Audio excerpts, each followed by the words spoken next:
Welcome to Conversations with. My name is Shaley Hoogendoorn, and I live with bipolar 2 disorder. Sharing with others is healing, both individually and collectively. Sharing our stories will educate others, bring more understanding, shed more light, and smash more stigma. Our voices need to be heard. Our stories aren't over yet. This is Bipolar. Hi, everyone, and welcome back to another episode of This is Bipolar. I am Shaley Hoogendoorn. I'm your host. I am a mental illness advocate, a podcaster, a mom, and a substitute teacher. I live with bipolar 2 disorder. My pronouns are she, her, and I live in Canada. And I am really excited today because I have my friend who's going to introduce herself in a second, Niki, and she applied to be on the parenting panel, and I was just enamored by her when she was speaking. I was like, she's so interesting and has such beautiful things to say, and her mission on how she helps others. And so I was really excited to interview her today. I also wanted to remind everybody of two things. One, since January, Apple Podcasts has unsubscribed a lot of people to podcasts. So if you are an Apple subscriber, can you go check if you're still following, because they might have unsubscribed you. And I don't want you to miss any episodes. And I love when people subscribe because it helps get all of this out there and people that can just hear lived experience, because I know there's so many struggling alone. Another exciting thing, if you've been listening for a while, y'all know this was really hard for me to do because I was very nervous, but I finally started subscriptions. And so I have subscriptions on Instagram, $6.99 US a month, and you get extra content. And we have a besties channel, which is basically like a place that we all message back and forth to each other and talk to everyone. And or you can just sit back and watch the extra content. We always do an extra going deeper with each of our guests that is exclusive for that space. So if this work means anything to you or you want to support, I would be super forever grateful. You can go to @this.is.bipolar and subscribe there. Okay, all of that out of the way. Let's get to the good stuff. Niki, could you tell us a few things about yourself? For sure. My name is Niki, and I live in Long Beach, California, right outside of Los Angeles. And I'm a mental health coach. I work with children and parents, specifically teens, young athletes, and teens who are making that transition to go to college, who are struggling with their mental health. I also help their parents become an advocate for their mental health, kind of getting them a little perspective and better understanding of what's going on. I myself have bipolar 1 disorder. I have been in remission or recovery, so to speak, for the last 9 years. But I've been struggling with it and living with it for more than 20 years. Um, in addition to that, I'm a mother of a 6-year-old. I am married. I have a wonderfully supportive wife. And in my free time, I love cycling. So that's a little bit about me. Oh, nice. So like street cycling, or do you go like mountain biking? Street cycling, yeah, on the Oh, roads or by the beach and stuff. Yeah, very oh, mindful practices. Yeah. nice, nice. Yeah, I live in Vancouver, all by the mountains. And so we have like some hardcore mountain Yeah. biker down like actual real mountains. I like biking like on flat spaces as well. Yeah, me as well. Yes. That's amazing. That's amazing. Well, thank you so much for being here. I would love to just dive right in, and I would like to go back and just talk about, when did you maybe, or did you notice that maybe there was something going on or something different, or maybe your first, mental health crisis, or just take me back to when things started for you. Yeah, for sure. As a kid, I was always kind of different. I was in the gifted program as a young kid, kind of just became troublesome because I was aging out of the grades that I was in. So they wanted me to jump grades. My parents didn't agree, so they put me in private school. sports and athletics were always a huge part of my life. And so my parents, rather than when they were told I was hyperactive, rather than medicating me, they put me into sports, kind of wear her out kind of idea. And I loved it because I really thrived there. But it wasn't until my teens that I really started to notice things, and it wasn't the manic side of things. The manic side for me was great. I could go for days. I had all these great ideas. I could, that was never the problem. I would complain about when I would crash. And that started to look like my senior year. We were playing CIF championships for volleyball, which in California is a big deal. And I crashed right before. And so I couldn't get out of bed that day. And the receptionist at our high school called me and said, "You can't play tonight unless you're there half the day." So my friends came and picked me up. I played the game. The next day, I still couldn't get out of bed. But that's what it started to look like. So when I went off to college, I started to notice those depressive side of things. I went to school, I played basketball at Washington State University, much darker up there than San Diego, where I grew up on the beach. So my first winter was extremely tragic. I didn't know what I was experiencing. Why was I depressed? Why was I crying for no reason? Missing practices, oversleeping, not going to class. It was that kind of behavior that was really not typical for me. And so the manic side of things was me feeling back normal. Okay, I'm good. I can go today. I can go to class, and you would see me out and about being my normal self. So when I first started talking to doctors, it was never a conversation about, wow, I feel like I have all this energy or I'm doing Mm, this. It was always about the depression. So I was often prescribed antidepressants.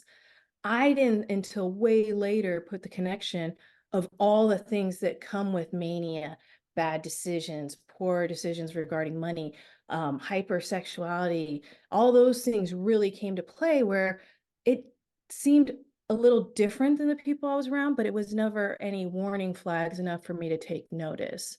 right. It didn't start to really become a thing until 2004 when I had a lot of trauma going on in my life. I was working in television, and I was experiencing sexual harassment, and it got out into the news. It was a big deal. It was a big television station, one of the big three in America. And so when that happened, at the same time, my father told me he had prostate cancer. And I didn't really know what that meant. My parents were divorced. I am the sole in terms of taking care of him and everything. And everything kind of felt like it was just collapsing at the same time. And I hadn't been sleeping. I was experiencing mania. My body went into hyper overdrive, and all I wanted to do was sleep. And so that first hospitalization, I don't even know if I really thought I want to, and I apologize, I should say this is, trigger warnings in Yeah. terms of talking about suicide.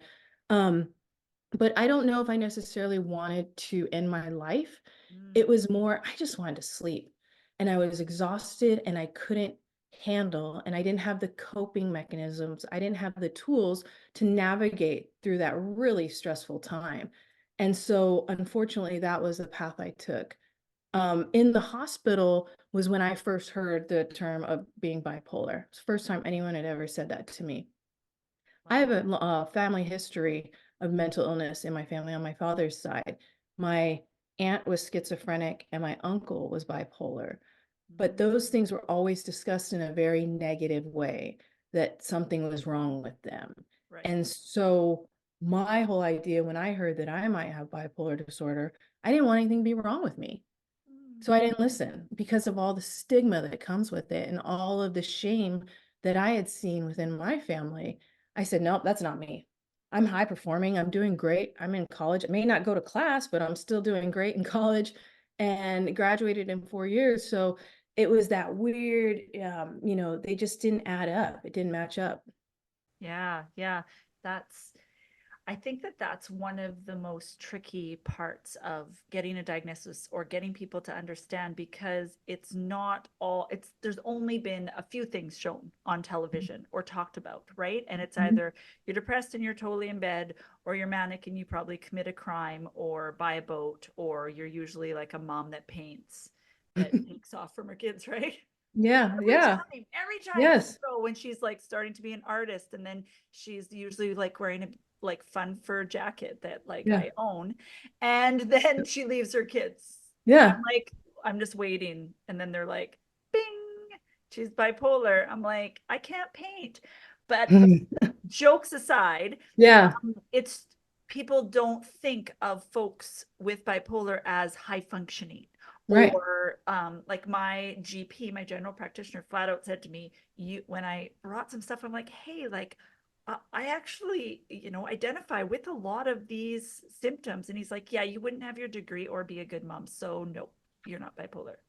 And I'm like, so Yeah. that put me back like 7 years. Yeah. Like you, I would always Yeah. go for help when I got depressed because the other me was obviously me, right? Like, That's how you yeah, feel. I don't, Yeah. I don't need sleep, and Yeah. I don't need to stop talking like ever, Yeah. right? And you don't want to stop all the, the great things that are going through your mind. And it's funny you say about art, because I was an artist. Mm, And one of the first things, I had a friend and she would call and she would know immediately if I was working on a piece of art or whatever, because she's like, you get so focused that you can't even talk to people. And I would go through the night. I minored in fine arts and I would just work on art through the night. And my teammates, who were my roommates, were like, what are you doing? I'm like, I'm fine. I've got to finish this. And so looking back, it was so easy. Like, why didn't anyone say it earlier? But I don't think there was as much information as to what bipolar truly is. yeah, We only highlight those extremes and not everything where we live, mostly in between. yeah, yeah, exactly. That's so important. The in-betweens. I know a lot of times when people first find out, they just expect me to be one or the other all the time.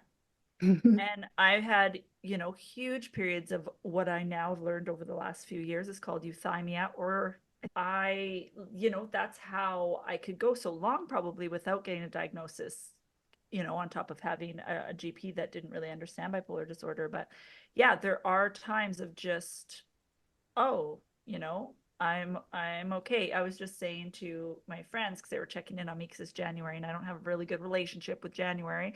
And I was like, I'm okay, right? And it's interesting because I'm like, you can be safe in January. January cannot be terrible. Like telling myself the things, but it's interesting because I feel it in my body. And I'm Mhm. curious. You said that you had an attempt. I think maybe you had two, one, Two. Yes, two. and Hmm. I'm curious about leading up to that, what did that look like? Because I've talked to a few people where they had the warning signs, like people probably could have seen. And then I had some other people that were just like had always kind of had suicidal ideation and thoughts in the back of their head. And then when their attempt was, it was impulsive. And so I'm curious, just because I just think it's so important to talk about, curious what that looked like for you, like the days leading up. And I know you already mentioned, which is really important, that you weren't actually thinking, I want to die. You were thinking, I want to sleep. I want this to end in terms of how I feel. But yeah, Yeah. do you talk us through that? Yeah. So I started having those thoughts in college when things got really rough and things weren't as I had expected. I went to college on a full ride to play basketball, and it seemed like my world was crumbling in terms of I wasn't playing well, school was rough, relationships were rough, I was far away from home, weather was different than I was used to. So it was just a lot to deal with. And I think dealing with my own internal mental health battles didn't help. The first time I thought, and it gradually grew. So the first time I had feelings was I just wanted to run away. I Mm, packed up my car. I told my mom I'm coming back home. And I was ready. And she kind of talked me down. And I remember laying on the floor and I was crying, and it was a dark, dark day in Washington. And I said, God, please, please just, tell me it's going to be okay. And I'm not kidding. Light just came through, the clouds parted, and this beam of sunshine warmed my body. And some people may not believe this or, think it's hokey, but it warmed my whole body to the point of like, okay, I need to pull it together, try to figure this out. And that was the first time I went to a doctor to even talk about what I was going through. Because I've always been a tight-lipped person when it comes to myself, what I'm experiencing. My first attempt was, I think, a lot of things at once. Everything was just compounded, and I just couldn't even get out of it. And that was my thing of I want to sleep. I just need to stop my reality right now. It Mm, wasn't that I don't wanna continue with my life, but I don't wanna continue with the way it is right now. How can I do that? And so it was just trying to sleep because right, every when you sleep the next day, usually things are better. It's like if you can just get to sleep, that was my rationale. And so that was that way. Now the second time was a long drawn out, people should have seen it coming mm, had they known the signs or what I was going through. I was struggling with employment. I had been let go several times because of me calling in sick a lot. This was one of the parts of, when you crash, um, you're not stable. And I was calling in sick and not dependable. And I was in television. I was a producer at the time and just not showing up last minute because I was working horrible hours. I'd be at work at 1 in the morning. Um, and I would drink 2 Red Bulls every day. It was horrible. I mean, I was not living a healthy life. And so I'd come home and I'd sleep and then I tried to have a normal life. So my life was all over the place. And then I had a hard time after television kind of getting back on my feet of what do I want to do now? What's right for me? And I had a lot of jobs that I was just let go of for one reason or another. And every time that happened, I just would sink deeper and deeper into depression. And this happened over a few years. It wasn't just overnight, but it came to the point of where I was always sick. I was not wanting to be social, go out. I wasn't even looking for jobs. I'd be in bed all day, and then my wife would get home from work at around 5. So at 4 o'clock, I had to get out of bed and shower and start cooking dinner to look like I'd done something that day, right? oh, I And feel that. so, yeah, and you feel that shame again of what's wrong with me. Along with that, I had a hip injury in college. Later on, as I started to experience pain and my instability, I was given those painkillers again. I started to Oh, rely on those to kind of lift me up when I was depressed. When I was manic, I didn't need them. It was fine. I was feeling good. When I was depressed, those body aches that come with it, all those different, symptoms that come with depression, I pop a couple painkillers and they'd go away and I could suddenly get out of bed. But if I ran out of them, well, then I was right back. So it was constantly fluctuating of, wow, Nikki seems good. She seems okay. She's all right. She's doing okay. No, now she's really not doing well. And she's not doing well for a long period of time. And so I think that, and then my relationship, I had just been married a year, but we both had our own battles. My wife was struggling with alcohol. And so I think that was her coping mechanism for what was going on and maybe why she didn't see what was going on. And she kicks herself in the butt all the time, like, gosh, knowing now, I'm like, it's not there's nothing that could have been done, but it was just one of those things. And so finally, it was actually her family does this volunteer where they go to a psych ward, to a mental hospital to sing Christmas carols every year. that's My first, beautiful. right? It is. It's a gorgeous thing. And they bring all this light to it and everything. But I had gone the past year. November and December are my bad months. That's when Okay. I've had my 2 attempts. This in December, it was December 6th, because they were going to this. I was sick. I couldn't go. I felt very left out. Again, for some reason, I can't be a part of something. My body's holding me back. Why is it doing that? And I just got into this horrible spiral of this world would be better off without me. And I'm a burden and I'm holding people back. Mm, And, my wife would be better off without me. And just a lot of those thoughts. And it just was the blinders just came on and the focus of the world would be better without me got so narrow that I convinced myself that was the case. And it was impulsive in the matter of like, I made that decision and it happened. But a lot, I think now that I've made people more aware, they're like, wow, we should have seen that. mm. My parents, a lot of people around me feel really bad for not noticing.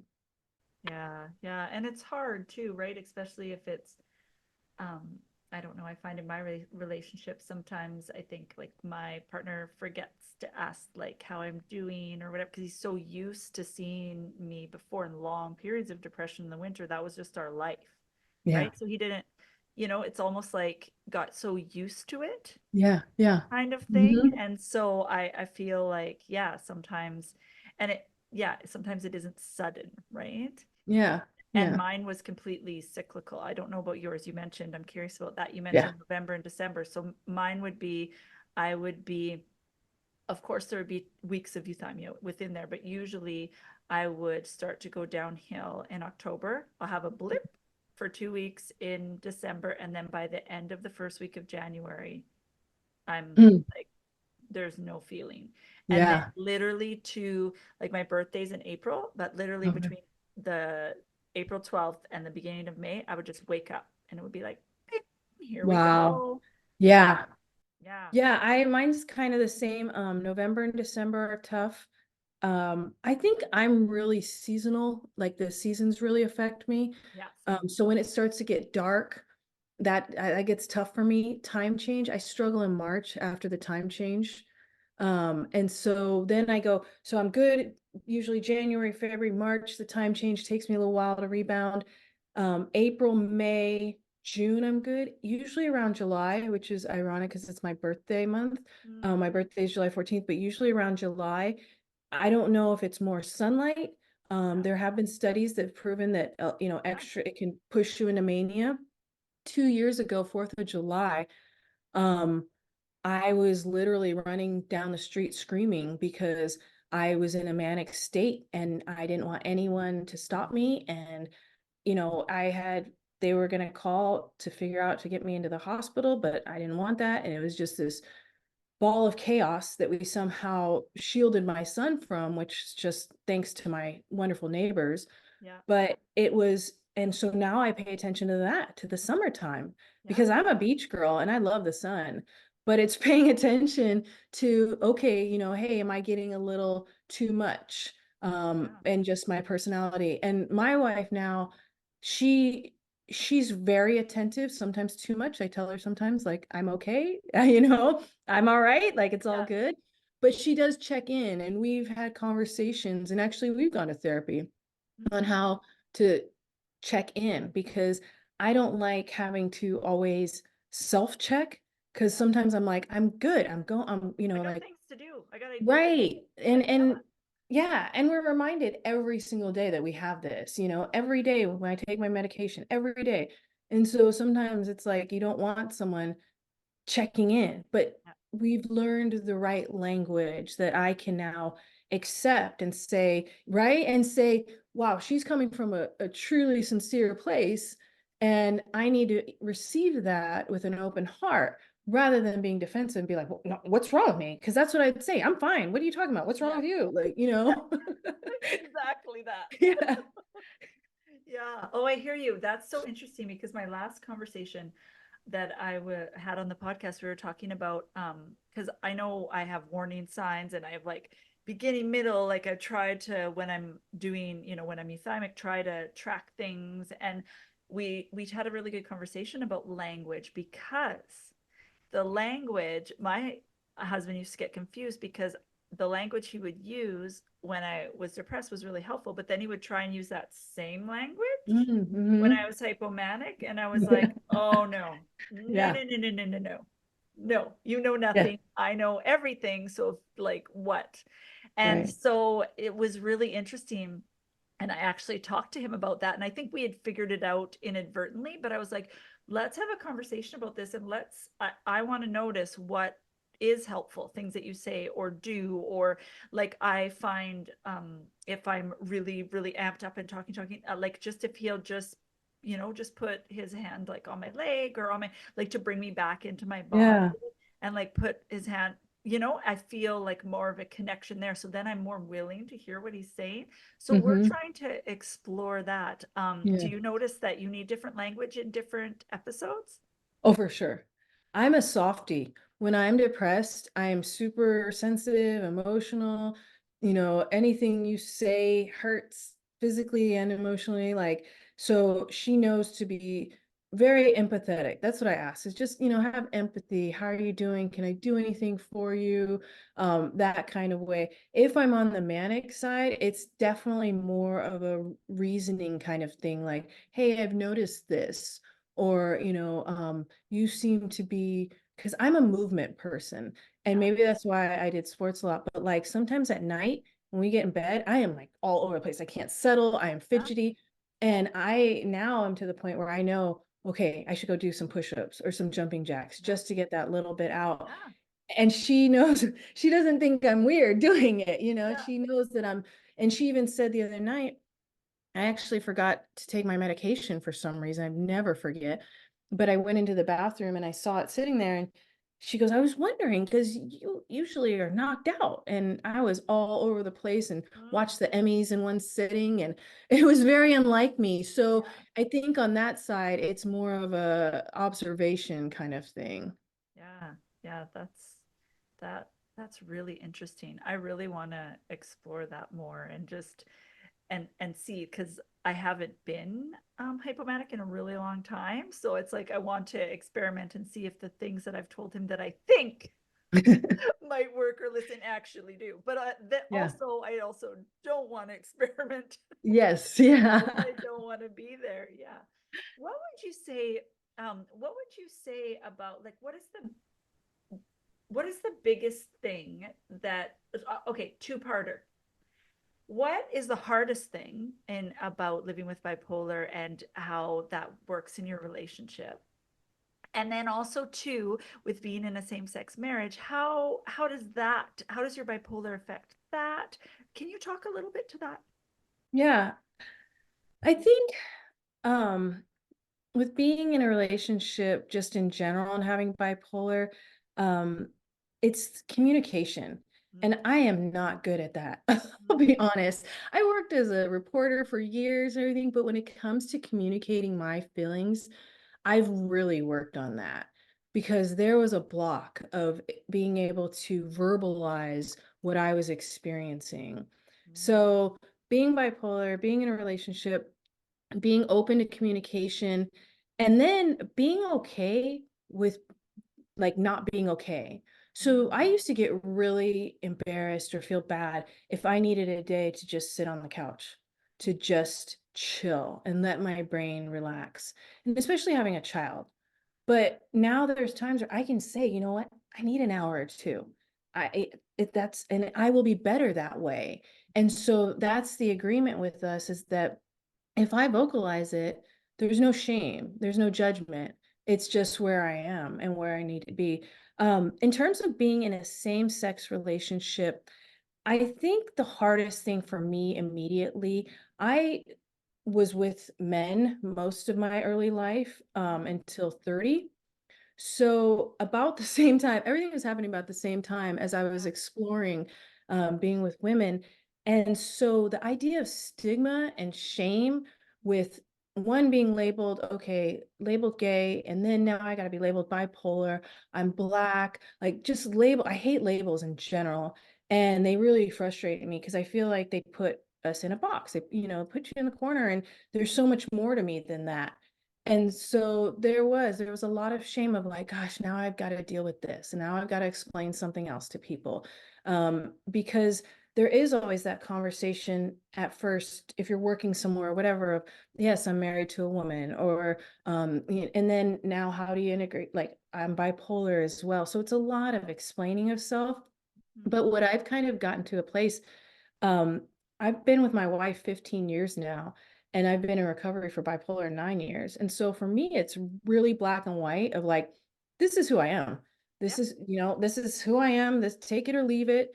And I know a lot of other people aren't fortunate enough to be in that place where they can be open and honest. I was working actually for a company where my boss constantly used the term bipolar to categorize people who Mm. maybe changed their mind because they didn't want to purchase a package versus the other. It was a marketing company.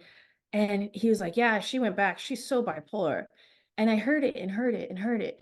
And one day I blew up and I said, she's not bipolar. Like, you can't diagnose this woman. This is a very serious mental illness. So then like, and I wasn't even in a conscious state as I was just going. Yeah. And then I got pulled into my boss's office with the HR person and someone else as a witness to have a discussion about the whole thing. And it was like embarrassing, but at the same time, I was like, you know what? No, I'm going to stand up because that's wrong.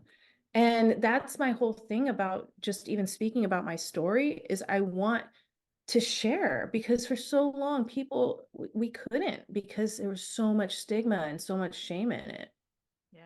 Yeah. And when you went, so after your first hospitalization, that's when you got your diagnosis? I was diagnosed, I didn't do anything about it. Ah, Um, okay. So you yeah, were just like, yeah, no, I'm not, that label is not for me. And you didn't take medication or go any further with that? correct. Yeah, the hospital I was in was maximum security. So I saw Oh, really extreme, like from out of movies things, oh, shoot. which allowed me to separate myself as I am not that. I am not what you're saying I am. I know who I am. Right. Definitely not the right thing to do at that time, but that's where I was with that. And then it's difficult because you're always after a hospitalization or something. It's how do you get back into society? How do you explain what you went through or what Yeah. happened or anything like that? But I went on, that was 2004.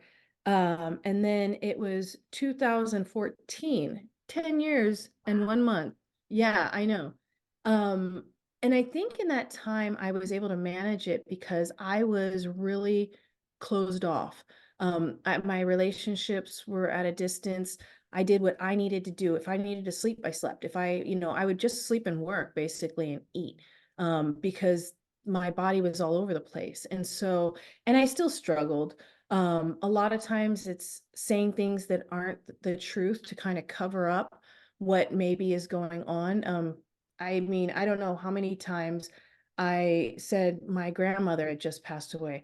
I never knew my grandmother. She passed away before I was born. But I use it as an excuse all the time because I didn't want karma to get me for saying about someone who was alive. But You're when I so couldn't, funny. like That I makes didn't, sense. but I would, use her. And Yeah. like, I remember I started a job in New York and it was so difficult. I moved in the middle of winter. It was so horrible. My first day I got to work and I was crying. I couldn't stop crying. And they're like, are you okay? Which, right, anyone would say. And I was like, oh, my grandmother passed away Yeah. because that's easier to say than I don't know what's wrong with me. And Yeah. I don't know. I'm I don't, leaking. I don't yes, know. right? Right. Like I'm supposed to go on air and my mascara is running and like it was to Wow. that point and it was just really difficult. So it took 10 years and then it took my second hospitalization for me to say enough is enough. Yeah. And it's funny you say about your general practitioner. So you get out of the hospital and they don't really do much. They hand you some papers and your Yeah. personal belongings and they're like, Really. follow up with someone, and yeah, no, that's literally it. They You're don't just put kind of, things in place. no, no. Oh, Um, yeah, no, it was go find someone. Yeah. So good I had luck. a good luck, basically. Yeah, get on out. Oh my You know? goodness. Yeah, I know. And so I had a general practitioner that I went to, like, if I had a sinus infection and Yeah. stuff, not very deep. And we went and saw him, and I'm not kidding. He said, have you ever seen that movie, It's a Wonderful Life? You No. should watch that sometime. That'll help you. Thanks, sir. I could not, and I was like, and my wife was like holding my hand, squeezing it. She's like, Yeah, it's like, okay. please don't. Please don't. Yeah. Yeah. Because I was ready to get up and walk away. Yeah. Like, this is crazy. Luckily, he knew the psychiatrist across the street. We walk in, probably 80, 85-year-old gentleman. So when I first walk in, I'm like, what is this guy going to know about me? And so again, she said, give it a chance. Yeah. So I gave it a chance, and he introduced me to my now therapist and current psychiatrist. And my therapist is the best thing that ever happened to me. Mm, She saw me for who I am. She got me through that really, really difficult time of first being on medication and figuring out who am I? How does my brain work now? I thought this way for 30 some years. Now you want me to now think with ah, these heavy, heavy mood stabilizers and antipsychotics. Like it's a different time. And so she helped me through that. But it was me wanting to change. I was so sick of living that way. Um, It's and exhausting. we had been married 1 year, um, almost, yeah, 1 year and a month. And we wanted to start a family. We were talking about starting a family. Yeah. And I didn't want to be that stereotypical mom who ran away or had these meltdowns or yelled at her child or whatever it may be. Um, so I bought in. And again, it was my therapist who helped me do that. She really helped me buy into this process because I thought I knew everything and I didn't want to hear someone else's perspective. And she changed my life. She really did. Shout out, shout Yeah, out. right? Yeah, that's awesome. Major shout out. Do you still have, do you, and you still see her? Not as often.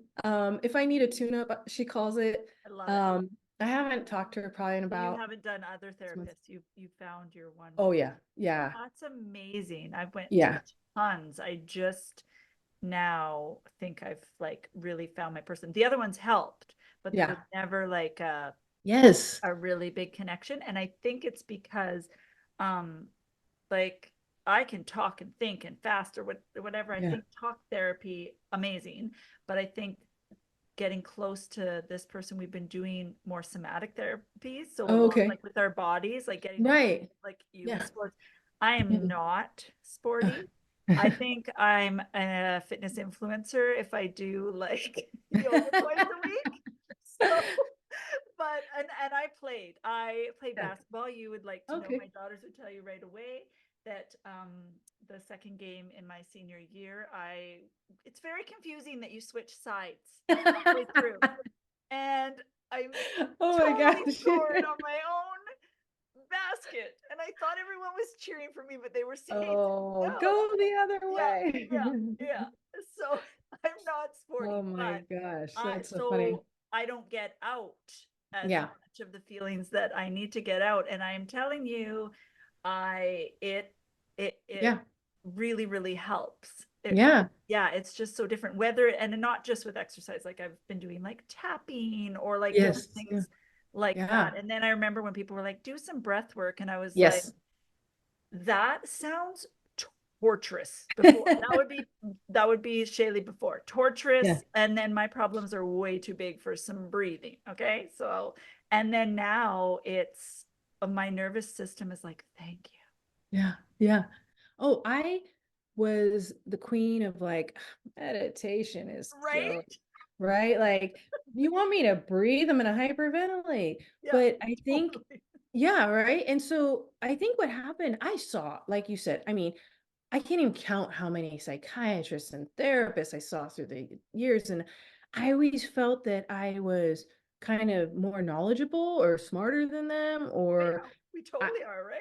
right. And so that's, yeah. But that was the thing. Maybe it's her intelligence, but she also worked through cognition, through cognitive behavioral therapy, Yeah. things like biofeedback, breathing, Oh, nice. Yeah. meditation. She, just hypnotizing even, and I never done then that. really tapping back into the importance of doing sports or whatever activity, because I get lost that for a while during my depression. Yeah. I didn't work out for weeks, probably months, Yeah. which is so unlike me. And now I run, it's been a little cold, so probably like 3 times a week, but in the Oh, summer, I'll run like 5 times a week, easy. okay. You And 100% are a fitness influencer. yeah, and then sometimes like I'll cycle on the weekends or whatever Okay. else. And I try to incorporate activity in every way because she literally wrote a prescription, or my psychiatrist rather wrote a prescription to work out. And she said, give this to your wife if she ever gives you a hard time about having to go Oh, work we'll have out. to go. Oh, that's Yeah. funny. And Yeah. that's been some of the best things. So shifting my mindset in terms of being open to what can help and not being closed off of like, I know it, this is what I have, there's nothing you can do. Yeah. It's that buy-in, I think that first step that Yeah. really gets people to get that help that they need. Yeah. Yeah. And it's interesting too. I wanted that help. I was like banging down the door. for the help and Mhm. couldn't get it, Mm. I was like, I think this is like, what's wrong with me? I've every antidepressant or whatever, and still I didn't get the help I needed until it's free healthcare, right? Or Yeah. ish. But that also looks like wait, like there's a list right now, I think in my province, I think it's a year and a half to see a psychiatrist. So your Wow. choices are to go to emergency. So then half the people don't go because they're afraid of getting committed, which if you need to, please go. It's a Yeah. way, you know what I mean? Like you need to. Yeah. When you need to, you need to. If you're a harm to yourself or others, go. Yeah. But you have to go to emergency. And then I had to talk to emergency psych, and they didn't, Yeah. I didn't go to the psych ward. And in fact, actually, I was mad because I was like, I wanted Yeah. because I just didn't want to leave without getting help. Do Yeah. you know what I mean? And Yeah. And what awareness you had about yourself, though. I think it was like desperation, honestly. Yeah. Yeah. And and I knew there could be a different way. And I remember my first medicated winter. And I remember looking around and being like, people can actually feel okay in the winter. I would remember we'd go for drives and I would be looking, and when people had their, not in a creepy way, okay, everybody, but when people had their windows, when you're driving by, I would look in and I was like, I wonder what their life is like. I wonder if they want to disappear like me. And then everyone just looked like they were like doing life right. And I would be like, not. Yeah. So yeah, that wonderful, and was it perfect? No, but I haven't had a deep depression in 13 years. Last year was the first year I had a Awesome. low grade one, and I was terrified of Yeah. going back because it was just a taste. And I think it took me a while to realize because I downplayed it because it wasn't as bad as pre-medication. So therefore it probably wasn't just depression. And then I was like, whoa, I wasn't doing well. So were you hesitant to take medication, or by then you were all in? No, I was hesitant. I Yeah. hated it. Yeah. Uh-huh. Yeah, it took a long time for me. I took it, but I resented it every day. I mean, I was like, oh, this is what Yeah. I'm gonna do for the rest of my life. And Yeah. I had really adverse reactions. Oh, I'm on lithium, yeah. and so I had really adverse reactions. So I had the handshakes, like Ooh, almost like TD, um, upset stomach, seriously upset stomach. There was a lot of things. And yeah. so every day, and then just the cognition, because your cognition changes. I couldn't find words for a long time. And that frustration of, I used to do live on air reports, and now I can't even have a conversation. So understanding that, but I stuck with it. I don't think I've missed a day truly, unless on accident. Since Yeah. I started, because I know it's that important. And again, I believe in the fact that it takes the medication, it takes the cognitive behavioral therapy, it takes changing your whole life. Not in a bad way, in a great way. I am doing great, but I have changed my daily routine Yeah. to incorporate all the things that I need. Yeah. Yeah. And I think when you do that, you can flourish, right? Yeah. Was curious. I was like, this cannot be a death sentence for me when I found out, because I had a two, almost three, almost 5 year old. And I was like, I have to be better for them, because I could be totally amazing mom all day, and then I would like pass the kids off, and then I would either be in bed or doing my next Yeah. project or whatever it was. Yeah. Oh, that's interesting. I know we're talking a lot about like getting all the things, right? Like I feel like you can only get so much better with medication, or you can only get so much better with this or this. You have to find out, what works for you and take the help. And I know that some people um don't have access to therapy, or don't have access to other things. And that brings me to, we were talking about earlier that you work with NAMI, which stands for National Alliance. National Alliance on Mental Illness. Yeah, that. Can you tell us a little bit about what your work with that? And then also, I like just tell people where they can go to get some of these resources. Yeah, NAMI.org is the main website, but depending on where people are located in the US, so there's Los Angeles has a bunch of chapters. Mm. And how I got started, actually, a friend of mine introduced me to them, and I appreciated they have free courses that can really help. So I did the peer-to-peer course originally, which just kind of one let me meet other people who were going through the same things myself, but then also just kind of walk through some of the ways to operate in the world with a serious mental illness. And most people had bipolar, there was some other mental illnesses, but it was a 6-week program, and it was a way to create a bond with other people who are going through that, but then also getting some life skills. And then my wife did the family to family, which is really great for support group in terms of family understanding what people are going through. So those are free courses. They also have free support groups.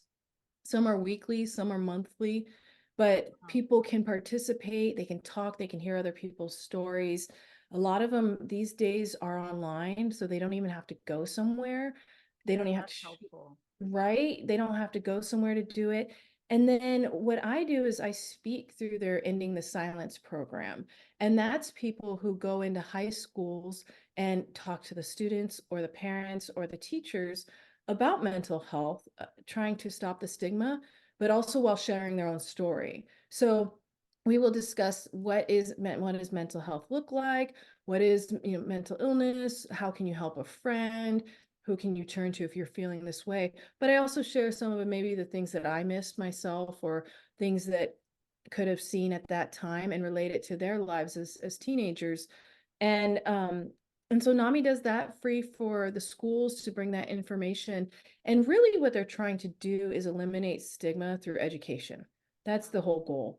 And I think that that's exactly where we all need to be, is the more educated we can be, then we understand what people are going through, and then we have empathy.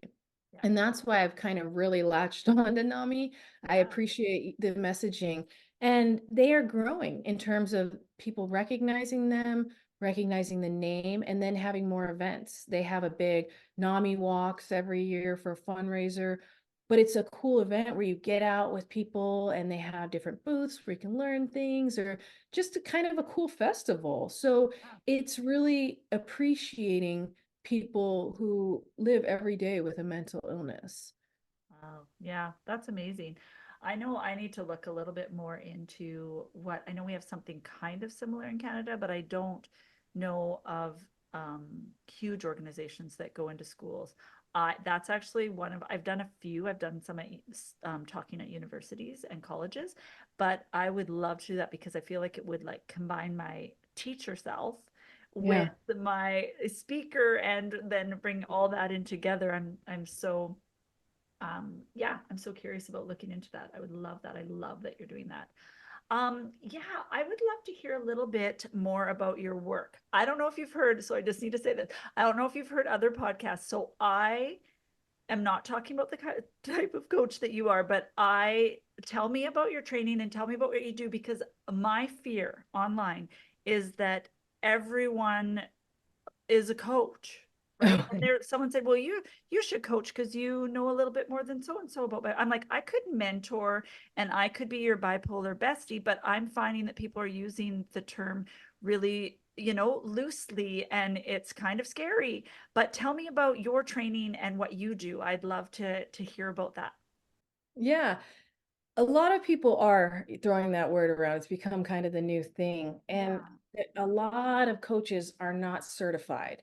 A lot of people feel like they do know something and they can be, a person that you can talk to or help. But I went to Jay Shetty certification Oh, school. yeah. Yeah, so I was really into his book, Think Like a Monk. And I loved what he was saying. And I just felt like it really resonated with what I was experiencing, what I was going through. And that year, when I was reading it, he started his school. He started it in 2020. And then I enrolled actually the end of 2020.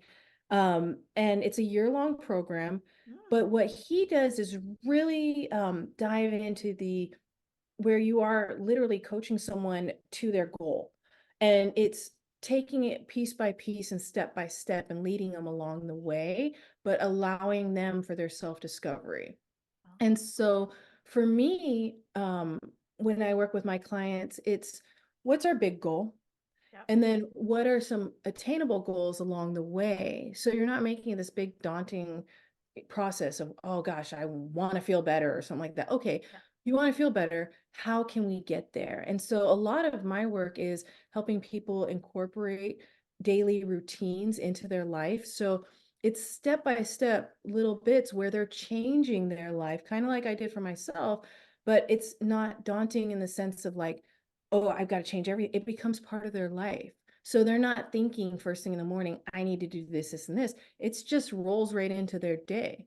When I wake up in the morning, I walk my dog. My walking clothes are already out there. They're ready to go because I've done that the night before. The night before, I've already planned out my next day. So I don't have to think and get stuck in that rut of, oh, what do I do? I don't know. I should do this.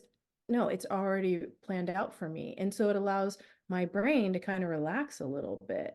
And Mm, so the people I work with who are struggling with their mental health, we talk about their goal, but then we really look at their life and how can we reach that goal by changing little things in their life. And we dive deep into things about them, but it's definitely not therapy. yeah, Therapy is more about how did you get here? What happened in your life? How'd you get right. very forward looking. And it really, I was attracted to it because I was an athlete. So I was coached a lot in my life. Yeah, How did I win? We came up with a game plan together. We put that game plan in place. We had a goal. And so it's kind of that same idea. So it really came naturally for me, I actually, bet. Yeah, in terms of what I wanted to do, because I can't do it for them. yeah. I can only offer suggestions. I can only walk with them through this journey, but it's on them because once we're done, they have to do it for themselves. I Yeah. can't hold their hand the rest of the time. I do a 6 week program, and usually, by 6 weeks, we have a plan in place. And now they've been doing it little by little leading up to this time where they're not like, oh gosh, what am I going to do now? Yeah, They're like, okay, I've got this. I can do this. And we figured it out. And here's my goal, and I'm achieving it. that's amazing. So what type, I'm going to put all of your information below. So if people want to get a hold of you, it'll be all in the show notes. But what is what, I don't know, I don't type of client or person, like who do you like to coach most or who could come to your courses? I'd love to hear about that in case someone's listening being like, should I go to that course? Yeah, I work mostly with teens, preteens, usually about 13 and up, kids who are struggling with their mental health. Maybe it's affecting their school. Maybe they're coming out of a hospitalization, but it's just helping them get back on track for what is their school that they want to get back into school, or they want to now go to college. And then with the parents, it's understanding what their child is going through and how can they best advocate for their child. Um, if they think that, oh, my kid they need to get up and be doing stuff right now and this and that and go, Yeah, well, no, wait, let's have perspective. Let's understand what your child is going through. If they have bipolar disorder, maybe their cognition is low, they're dealing with depression, and doing homework exhausts them. Who know But so it's understanding. And then I also work with young athletes. I do 5 ways for parents. I also do a webinar, 5 ways to advocate for your young athlete. It's oh, just things like, not pushing them too much too soon. Kind of where these kids right now are starting out to do travel ball at a younger age. They feel like they need to compete younger and younger. But things like Tommy John surgery, which is the surgery of, a pitcher, typically their elbow. okay. Um, so it used to be like pitchers in the major leagues who were in their 30s. Yeah, I think Tommy John was like 34, something like that. But okay. now these surgeries are happening in kids who are 13 years old. And They it's played that much. Yeah. yeah, and it's skyrocketed 70% in the last 3 years. So between 13 and 15. So it's talking about, doing that, also having your child be a well-rounded athlete, not just focusing on one thing, because then you're overusing those same muscles and everything. Um, not doing the whole idea of just walk it off, understanding what they're going through and just helping them with their mindset. So athletes, young adults, parents, those are typically my clients, but just really understanding what kids are going through at that time, because I feel like that was a crucial time in my life. And that's why I've kind of worked with this age. I feel like that was the time in my life. It was such a major turning point. Yeah. And I felt very misunderstood and I felt very alone. To no fault of my parents, of my sibling, like Yeah. anything. It just no one understood what I was going through. So my goal is to help the kids get back on track, but help the parents be an advocate and understand and be there for them. I love that. That's so powerful. I love that. Yeah. And for those of you that want, we're going to have a conversation after this more about children and teens and, students going to college or university and some things that Niki thinks about that or has learned about that. So make sure you subscribe to do that. Before we go, I would love to hear maybe just a couple coping skills or coping tips or things that you've incorporated to your life that are just like must-dos to keep you healthy. It's a good question. Part of my routine really, and this is something that I did, and then I read Jay Shetty talk about it, so that's why I said it resonates so much, is my nighttime routine. My nighttime routine dictates my next day. And so I really take time at night to check in with myself. I stretch. I usually do it while watching Sports Center, but I also look at my calendar for the next day. What do I need to be prepared for? If I'm doing a podcast, or do I have more clients? So it's just understanding what I have going on. And then the other thing is really important is listening to my body, because at night, again, and this is all part of my nighttime routine, sometimes my body's like, you say you're tired, I am not. And so, like I said, which sometimes seems anti going to sleep, but I will work out at night to exhaust my body. Mm. And so when I feel my brain is just singing and, I feel I can sometimes I feel electric inside of me because I'm just firing on all cylinders. And so I calm. Meditation has become a huge part of that, grounding myself, making sure I'm not getting lost, just not being in touch with reality. Sometimes I kind of get very ethereal thinking and just rather than what's in front of me. And so meditation really helps. And then breath work. We talked about it. Yeah. I did some breath work right before we got on. I've done a bunch of podcasts, but I always want to make sure that I'm present, that I'm aware. Even though I, finished with a client right before, I want to be right there for you and for all your listeners. So that breath work helps me in terms of just creating that presence. And one more really quick one is Yeah. I used to have a really hard time with being mindful. My mind is everywhere else but where it should be. Yeah. And I noticed that sometimes colors can really bring me back. And so when I'm Ooh. outside, I will look around and acknowledge the colors that surround me. And there's something with that direct connection of seeing the colors and then recognizing that's blue, and saying it out loud or saying it in your mind, that color is blue. And it stops me because sometimes I'll just keep going Yeah. and it kind of pulls me back. And so by acknowledging colors in the world around me helps me be mindful. I love that. I'm stealing that. Right now, here it barely ever, maybe probably like there, barely ever snows. I know everyone thinks in Canada it snows everywhere. I'm in the one place by the ocean, like I'm up. Yeah, I know where you are. Yeah. Yeah.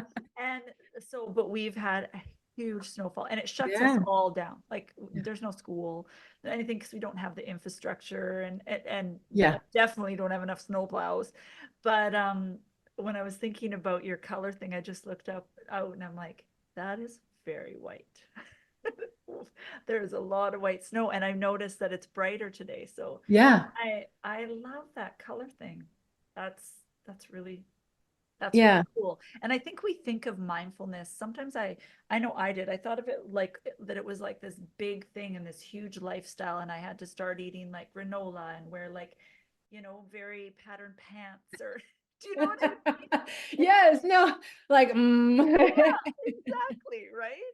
And I had to be like a calm person. Yeah, And it's the little things, right? yeah, Like 'cause I always like because I don't like to even try things that I don't think I'm going to be good at sometimes.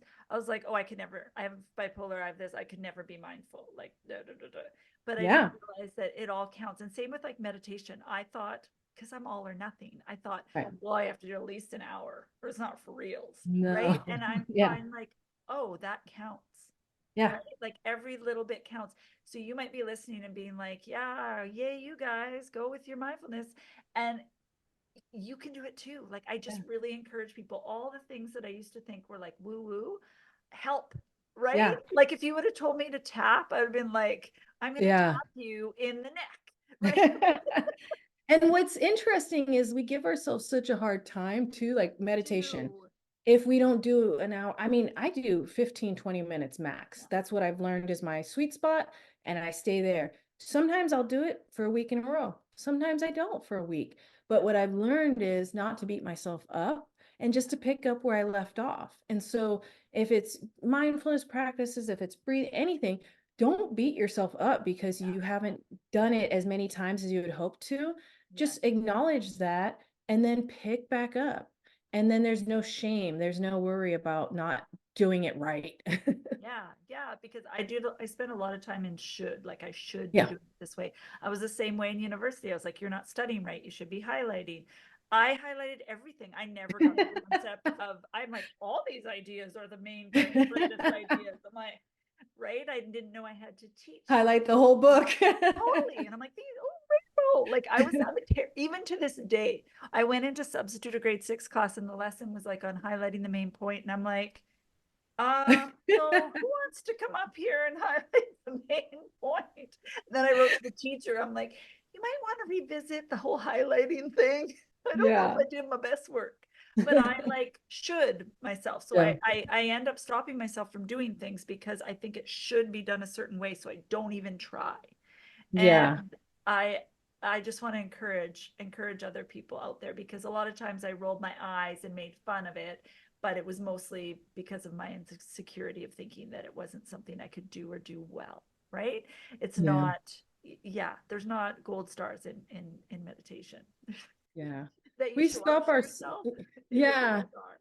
Oh, for sure. No, we stop ourselves from doing so many things because of what we should be doing and what our expectations and we should be excelling at it and should be no, just you gotta just try it and get out there. Yeah, I love that. I love that. I would love, before we end and then go into our next talk, I would love to hear, do you have a word of encouragement for someone right now that's maybe listening that is so low or maybe thinking that um, that they don't want to be here, they don't matter.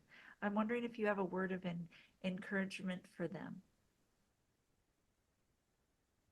You know, people use this often, this too shall pass, Mm, but it has helped me in some very dark times that the idea that there's always tomorrow. mm, And so I've reincorporated that into my personal verbiage, just it's okay. This too shall pass, and it's helped me because I get really focused on the here and now. And this is it, and this is the way it's always going to be, and this is the way it's always been, and there's nothing else that's going to change that. yeah, And now yes, exactly. And that's what would get me spiraling. yeah. And so now when I just kind of pull back and having perspective, I think if that's anything, like try to have perspective. But if you can keep going this will pass. And if you're able to get help, it will pass. So it's just about having hope. And that's really why I share my story is to offer hope. If anyone, I've been in the lowest of lows, hospitalized twice. My second hospitalization, I was in a coma for 3 days. Wow. Like I was in the worst of worst. And if I can get through that and be here where I am now, so can anyone else. Mm, yeah. I love what you said there. That's it is true because in the moment you think it's going to be like that forever, especially when I had used to have like panic attacks, right? But they always end. And so sometimes I'm just like my biggest mantra is like wait it out, wait it out, Yeah. wait it out, right? And that's so true. And you're right. Like in mania, everything is really big and then you Yeah. can have focus, but in depression, it makes your world really, really small. So that's just beautiful that you said, like, yeah, just try to just be there and hold on to hope, right? I love Yeah, that. I love that. definitely. Well, I am so glad that we got to have this conversation. I tell everyone that comes on the podcast, we are now bipolar besties, so expect to Yes. hear from me. I love it. Yes, for sure.